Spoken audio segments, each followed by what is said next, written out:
Halo, kembali lagi bersama saya Geda Guswira Kusnoli Jasa. Di sini saya akan menjelaskan tentang kesalahan-kesalahan yang sering terjadi dalam pemodelan proses bisnis menggunakan BPMN. Nah, BPMN sendiri adalah notasi grafis standar yang digunakan untuk memodelkan logika dari alur pada proses bisnis secara hierarkis dan divergen. Diadopsi sebagai pemodelan untuk proses bisnis oleh perusahaan-perusahaan seperti IBM, Oracle, berbagai perusahaan telekomunikasi, perminyakan, dan sebagainya. BPMN adalah representasi grafis yang menentukan proses bisnis dalam suatu pemodelan bisnis. Tujuan utama dari BPMN adalah menyediakan suatu notasi standar yang mudah dipahami oleh semua pemangku kepentingan bisnis. Penggunaan tombol BPMN, khususnya simbol notasi BPMN 2.0, dapat mewakili tantangan bagi pemodelan pemula. Sangat disayangkan karena notasi BPMN adalah contoh dari inisiatif yang dibuat dan menstandarisasi aturan sehingga setiap orang yang terlibat dalam proses BPM dapat berbicara dalam bahasa yang sama. Nah, di BPM ini saat membuat model alur kerja, setiap proses dan tugas akan membutuhkan nama yang terpisah.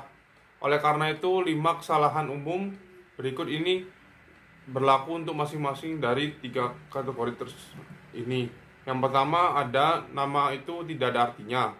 Nama yang mudah dipahami harus menggambarkan tujuan dari proses yang disebutkan, atau jika itu adalah tugas, menggambarkan hasil dari menyelesaikan tugas. Misalnya, jika suatu proses membutuhkan email untuk dikirim ke pelanggan yang mengkonfirmasi mereka telah memesan produk tersebut, nama proses yang baik adalah kirim email konfirmasi pelanggan. Yang kedua, ada nama terlalu panjang atau terlalu pendek. Aturan umum nama penamaan proses bisnis yang efektif adalah bahwa satu kata mungkin tidak cukup, tetapi lebih dari 3 atau 4 mungkin terlalu banyak.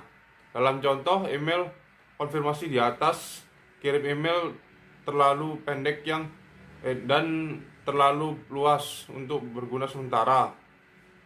Periksa produk masih ada, kemudian isi template email dan template email yang dilengkapi ke pelanggan tersebut terlalu panjang dan terlalu rinci. Yang ketiga, ada nama tidak konsisten. Jika menyebutkan suatu proses tersebut hal dalam satu model proses bisnis, tapi suatu yang berbeda dalam model lain, harus segera meningkatkan kemungkinan kebingungan dan frustasi di antara manajemen dan staf. Tidak hanya itu, tetapi menghapus kesempatan untuk menyalin atau menggunakan kembali model proses dalam konteks yang berbeda. Yang keempat, ada nama terlalu samar. Setiap proses atau nama tugas harus didasarkan pada kata kerja tertentu dengan kata lain, kata yang melakukan. Dalam contoh, kirim adalah kata aktif dan merujuk pada satu tindakan proses atau nama tugas yang ditulis dengan buruk atau mencakup kata-kata seperti kelola, lakukan, proses, pegangan, atau fasilitasi. Karena kata-kata ini menyampaikan bahwa suatu tindakan diperlukan tanpa benar-benar dan jelas menyatakan apa tindakan itu adalah resep jitu untuk kebingungan. Yang kelima, nama diputuskan oleh satu orang. Perencanaan proses bisnis adalah kegiatan kolaboratif fundamental. Dengan demikian, kita harus bekerja dalam mendefinisikan dan memberi nama proses bisnis dan tugas dalam sebuah grup.